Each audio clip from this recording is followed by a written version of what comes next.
What's up everybody, Damon here, and in today's gaming news, analysts say Sony went with such a high PS5 Pro price because of a lack of competition, and that pesky final boss in Shadow of the Erdtree has been nerfed. This is your Daily Fix.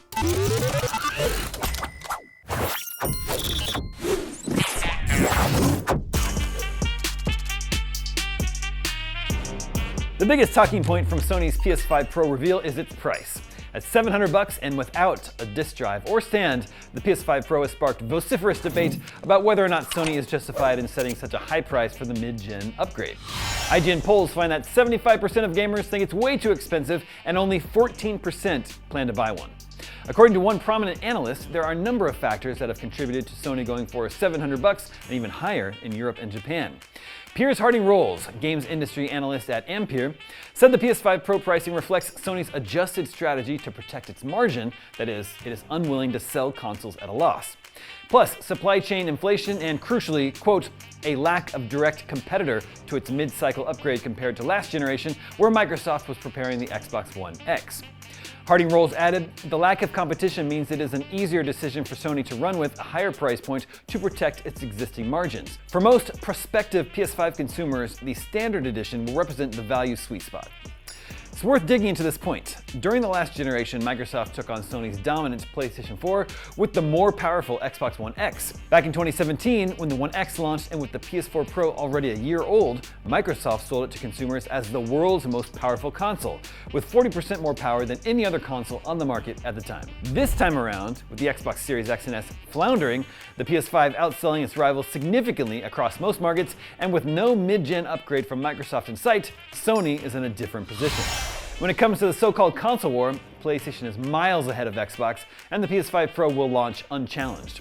So, as Harding-Rolls notes, there is no pressure on Sony to undercut its competition because there is no competition. GamesIndustry.biz chief Chris Dring says PS5 Pro targets a very specific audience. I don't expect it to move the needle for the console space this year, although there will be some PS4 users waiting for the Pro model to upgrade. The price is high, but the lack of competition means Sony can protect its sales margin. So, what does this price point mean for potential PS5 Pro sales? Ampere forecasts around 1.3 million PS5 Pro sales in the 2024 launch window, compared to 1.7 million PS4 Pros that were sold at launch in 2016. Harding-Rolls said, we expect the price point to soften demand with some consumers, but for PlayStation enthusiasts, the pricing is less of a consideration. The analyst expects the PS5 Pro to sell around 13 million units by 2029, which, if true, would be similar to the PS4 Pro. That console is estimated to have sold around 12% of total PS4 sales. The top comment on this IGN article reads, I consider myself an enthusiast. I bought every upgrade that came with the generation as far back as the GBA SP and as recent as the Switch OLED. I won't be buying a PS5 Pro. My base PS5 will work just fine. Sticking with PS5 news, Sony will begin selling refurbished PlayStation 5 consoles for half the price of the PS5 Pro.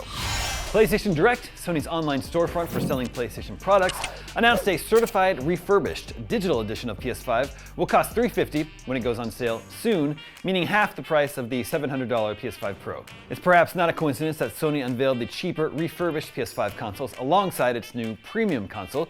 A refurbished PS5 with a disk drive costs $400, meaning both models are $100 less than their brand new counterparts.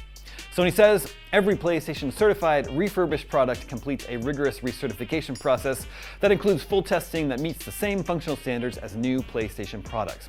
Your certified refurbished product works like new. The refurbished option is nice, I guess, but a lot of people expected a price drop for the base PS5, which has been out for 4 years now. The PS5 Pro arrives November 7th.